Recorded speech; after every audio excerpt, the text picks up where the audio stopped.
ప్రతి ఒక్క మనుషునికి శ్రమ ఉంటుంది.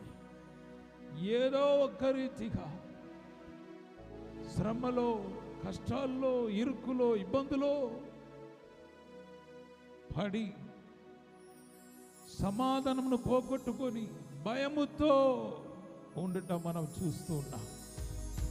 ప్రియ దేవుని బిడ్డలారా, యేసు అంటున్నాడు, ఆయనను ధైర్యము తెచ్చుకొనుడి. శ్రమ ఉంటది కానీ ధైర్యము తెచ్చుకొనుడి. ధైర్యము ఎక్కడ పోయి తెచ్చుకోవాలి?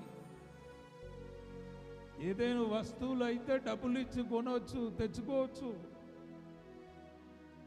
కానీ ధైర్యమును ఎక్కడ తెచ్చుకోవాలి?